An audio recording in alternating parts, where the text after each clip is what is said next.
Right under your eyes, in the crowded savanna, a restless force resists, exhaling intolerable odors, scavengers.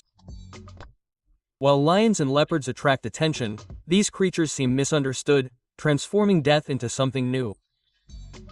They don't just eat what's left over, they prevent putrefaction from becoming a bigger problem. But before we begin, we appreciate your presence and constant support. We would like to take this opportunity to ask you to subscribe to this channel.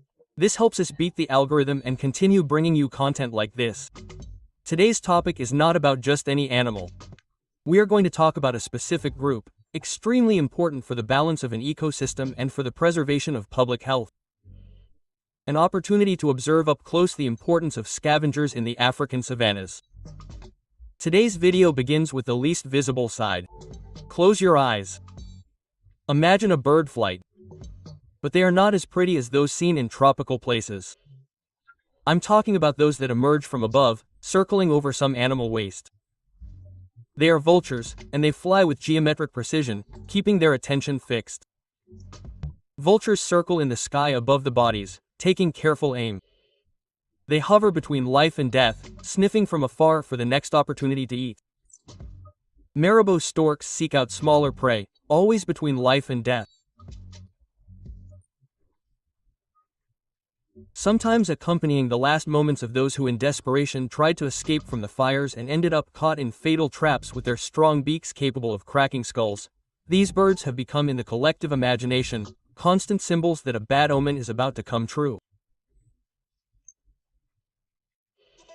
But these are no ordinary animals, their habits are particular. They basically live off leftovers and a simple strategy. They either return home hungry or share the remains with other scavengers. While the predators hunt, they wait. When death comes, they are already there. Few deaths in the animal kingdom can be directly attributed to these beings. Even so, they actively participate in all of them. Perhaps we can consider them the most intelligent animals in the savanna. They do not wear themselves out physically hunting and still manage to feed themselves with what is left over, without fighting with threatening species or classic predators. They know when to act and when to remain invisible. But whoever thinks that scavengers are lazy is deeply mistaken.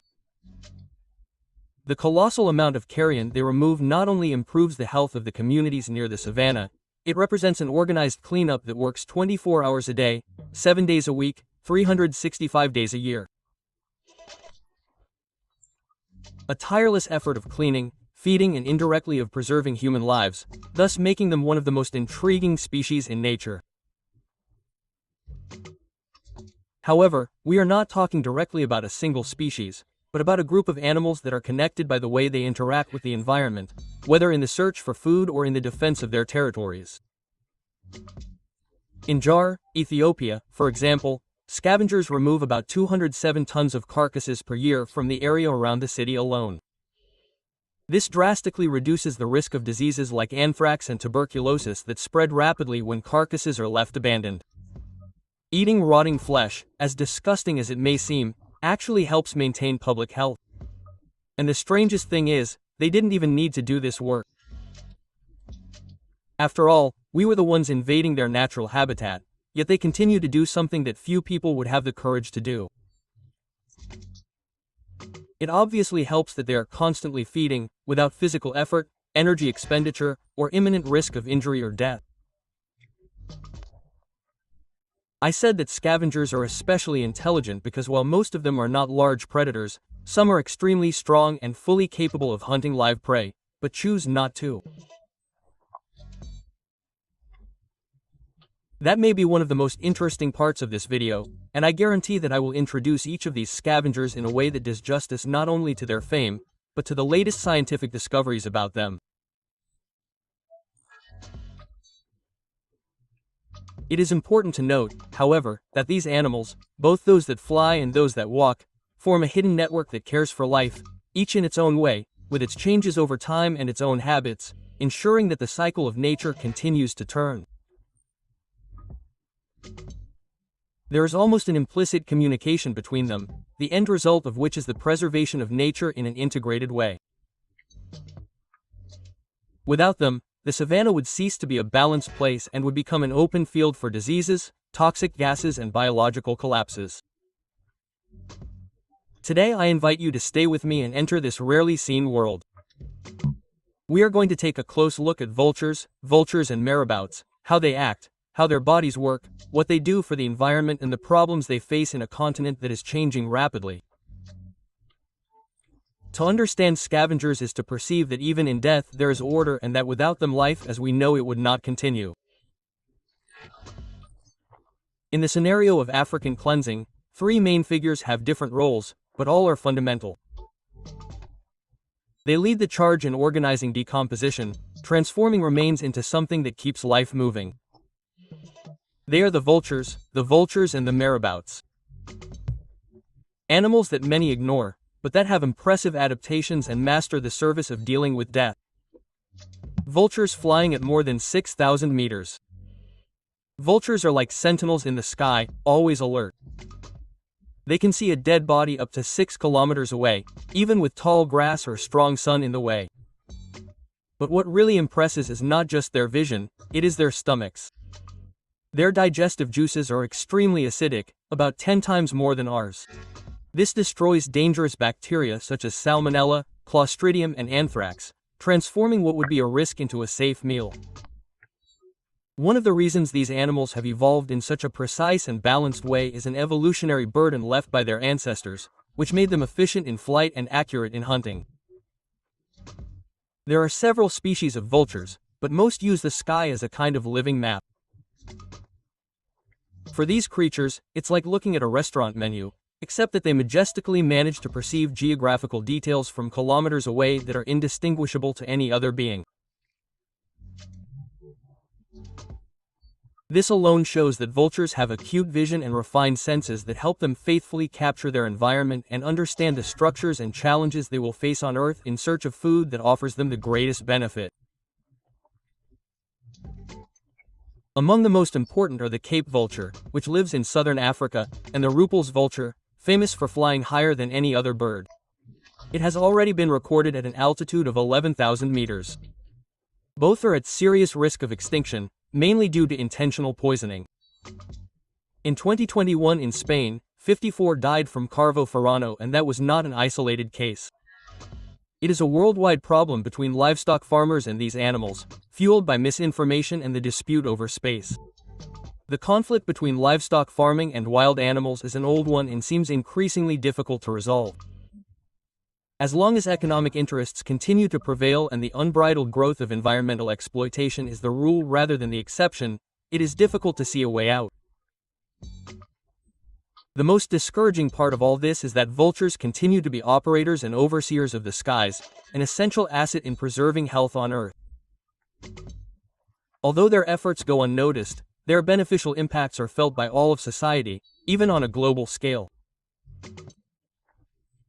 All of this inevitably leads us to other creatures that are even more formidable, but also much more shrouded in distorted visions, poorly explained about their origin and true personality.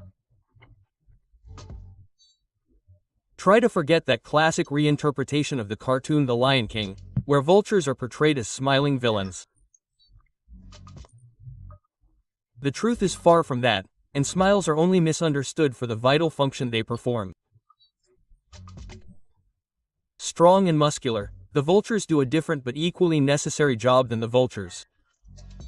With a bite that can reach 1,100 psc, they break through hard bones with ease and extract valuable nutrients from the marrow that other animals simply leave behind. The vultures' stomachs transform all this into minerals that return to the soil, completing an invisible cycle of fertility and renewal. This makes the vultures, even if they don't want to, one of the great foundations of agriculture. Yes, that's exactly it. They protect the soil and allow crops to thrive. The cleanup starts there with the carrion and ends here with the food that ends up on your table. But it's not just brawn. The vultures have a keen social intelligence. They live in groups led by dominant females in a system where the strongest eat first.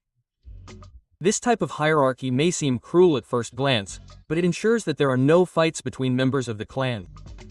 The organization is such that the group manages to use every last bit of a carcass. The impact of this is immense. Where there is a healthy population of hyenas, a body decomposes up to 80% faster. This prevents the accumulation of decaying matter, interrupts the reproductive cycle of flies and insects that transmit diseases, and even protects water tables from contamination. All this without asking for anything in return, and it goes beyond that. The cleaning done by Linas prevents outbreaks that could overwhelm local health systems. It prevents diseases that could kill the most vulnerable: children, the elderly, patients with compromised immunity. By preventing infections, they prevent hospitalizations. By preventing hospitalizations, they relieve hospitals. And by relieving hospitals, they support an invisible pillar of public health with their teeth. It is as if these animals, without even knowing it, are choosing to help us every day. Unfortunately, we cannot say that this help is mutual. Our species has become increasingly dependent on nature for its survival and at the same time increasingly unable to protect it. And since we're talking about cleanliness and animals whose importance to the environment is still ignored by many, perhaps it's time to introduce our third scavenger, a bird that, for some, is a beautiful example of African fauna, for others, an almost mystical figure, shrouded in legend and respected by ancestral cultures. But regardless of the interpretation, one thing is certain. It is impossible to remain indifferent to this creature. Marabou storks. With that hard gaze, slow gait and a beak so large it looks like a weapon, the Marabou stork does not conquer with its beauty. At first glance it looks like a deformed vulture, a walking shadow in the heat of the savannah, but what it does save entire ecosystems. Its 30 centimeters beak is like a precision knife. It enters where others cannot, cuts through thick skins and starts the decomposition process before any other scavenger gets there. And when it inflates a red pouch around its neck, it scares off rivals and wards off competitors. It's not just a pose, it's strategy. What does it eat? Almost anything. A natural survivor, it hunts small rodents, eats baby birds, devours grasshoppers in fires and even scavenges urban waste. It is this versatile appetite that makes it one of Africa's most adaptable animals. In a single day, it can kill over 1,000 insects, a true natural barrier against pests in plantations.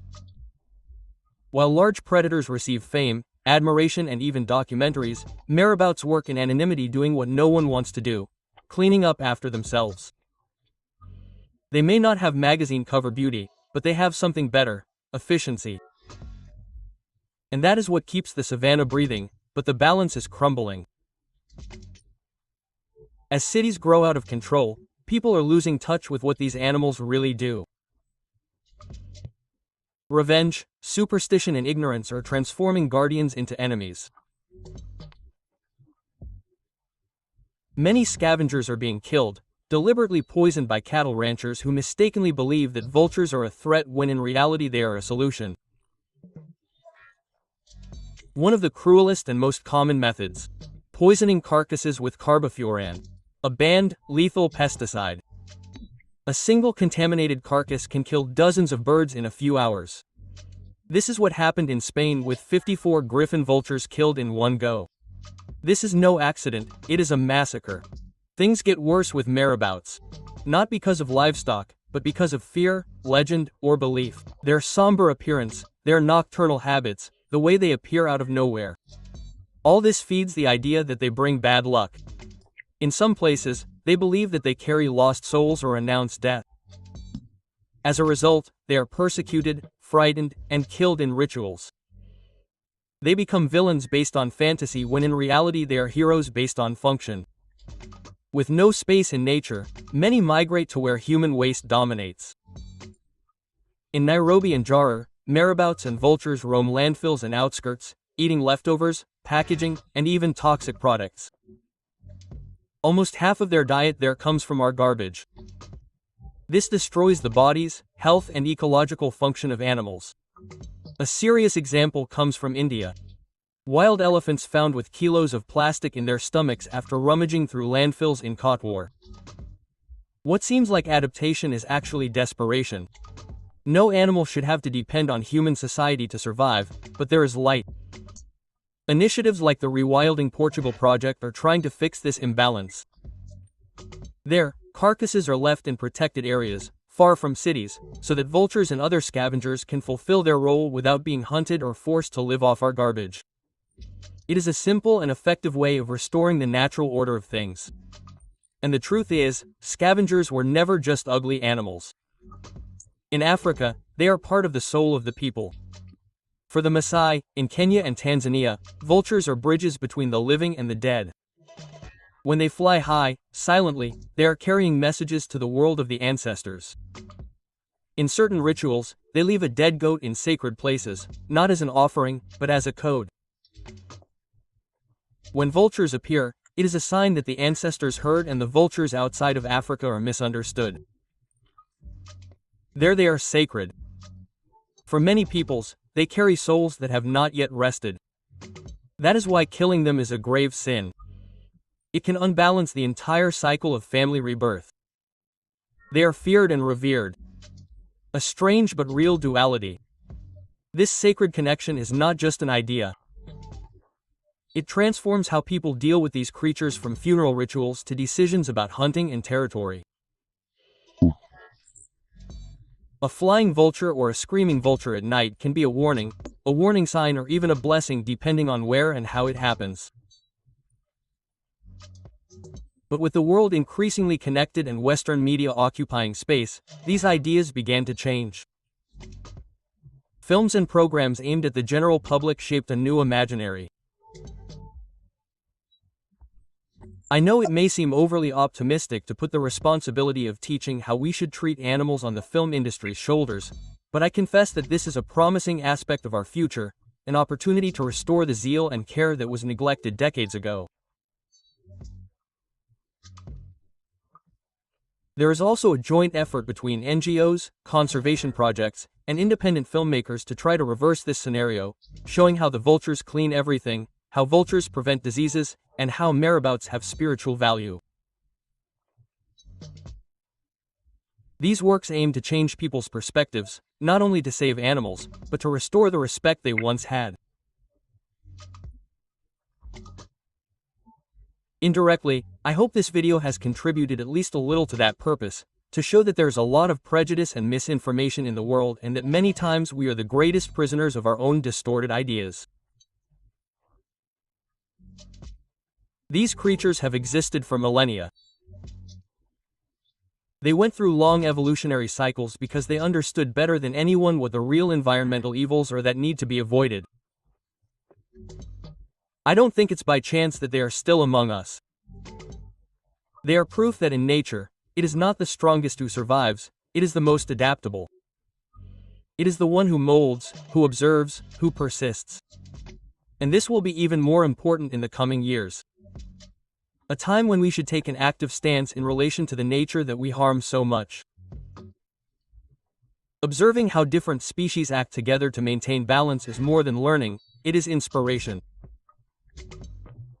We should be able to create a continental coalition for environmental preservation. And when efforts are combined, the benefits multiply. The tension between what people think and the real value of these creatures reveals how badly we deal with what is ugly, dirty, or reminds us of death. But ancient African peoples, with their ritualistic wisdom and connection to the earth, always knew. Scavengers are protectors of life, even in the face of death.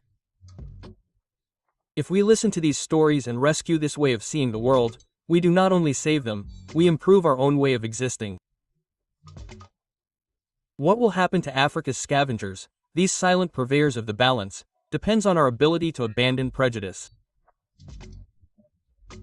For a long time they were forgotten, feared or hunted, but science and environmental conservation are beginning to see what nature always knew. Without them, everything falls apart. Now new ideas are building a different story that unites ancestral wisdom, technology and action to guarantee a future for these guardians of the savannah. In South Africa, one strategy that is working is vulture-safe zones, large areas where vultures can feed on carcasses without risk of poisoning. In these areas, the bodies of animals that have died naturally are controlled, far from agrochemicals, drugs or traps. This is slowly but surely helping to bring back species such as the rupals and Cape vultures. Another path is education in the countryside. Instead of punishing livestock farmers, campaigns provide guidance on how to avoid losses. For example, with calving sensors for cows. The device alerts the calf when it is being born and the farmer manages to protect it from predators or scavengers, avoiding losses and the desire for revenge from vultures. Technology has also become an ally of scavengers. Drones with thermal cameras and GPS monitor vultures in real time. This helps researchers identify areas with poisoned carcasses, allowing rapid action to contain the damage and remove the remains before they cause more deaths. On the ground, environmental DNA, analysis of genetic material in feces and saliva, has become a powerful weapon. The feces of vultures are being used to map emerging diseases in the environment. This not only monitors the health of these animals, but also allows for the identification of outbreaks that can affect other animals and even humans. More than numbers or conservation strategies, scavengers demonstrate something greater. They are the perfect symbol of a natural cycle that uses everything. While we accumulate garbage and create inefficient disposal systems, they recycle up to 90% of what dies around us. They transform decay into energy, transform risk into renewal, and prevent remains from becoming a breeding ground for disease. Drawing inspiration from this can help us think of new, sustainable ways of dealing with waste that bridge ecology, health, and economy. The way we treat garbage, bodies, and the leftovers of life need not be destructive. It can, as scavengers show us, be a bridge to rebirth. The future of scavengers is also ours. If we protect them, we protect the hidden cycles that sustain life. And in valuing what they do, we realize that the true intelligence of nature lies not just in those who hunt, but in those who prevent death from disrupting everything. At the end of this journey, on the dark side of the African savanna, a hard truth stands out. Scavengers sustain life by cleaning up death. Their essential and ongoing work is rarely seen. Instead, they are often met with fear, contempt, or violence. But without them, the Africa we know would fall apart from within. Without scavengers, the savanna would sink into death, bodies would pile up, diseases would spread, and the air would become an invisible carrier of infections. What today is a natural and well-adjusted cycle would become a collapsed system, suffocated by the absence of those who have always been invisible by choice and necessity. Their ugly ways, with broken bones, rotting flesh, and flight over the end, are a direct reflection of how much we depend on those who do not appear. Just as in cities there are those who sweep, clean, and collect what no one wants to touch, the environment depends on these creatures to keep from falling apart. They are the ones who keep the wheel turning when everyone else has already left. Ignoring scavengers is not just an ecological mistake, it is a failure of respect. It is refusing to see that the beauty of nature is not only in the flowers or the hunters, but also in those who deal with what is left, with what dies, and transform it all into tomorrow's sustenance. This can be changed with perseverance, knowledge, and a more complex understanding of the true potential of these animals and the ecosystem they deal with and to which they belong. It is even possible to stop the human manipulation that has caused so much harm to these species. Protecting scavengers is protecting the system. It is recognizing that life brings certainties, often painful ones, that one day it will end. We are experiencing incredible levels of collapse with global warming slowly redesigning what we knew as the world. And this needs to be seen. I know. You probably didn't expect to enter a video and leave it wanting to protect scavengers. Even more so because our culture taught you that they should be hated and that it would be best to keep your distance. That is exactly why I deeply appreciate you for staying here. Your presence allows us to reach longer and higher flights than the vultures themselves and that we can, like the vultures, although inadvertently, spread knowledge and make the world a safer place. If this video showed you something that your eyes were not yet able to capture, I ask that you subscribe to the channel, like the video and share it with someone who you think will understand the importance of this. That was today's video. I'll see you in the next one.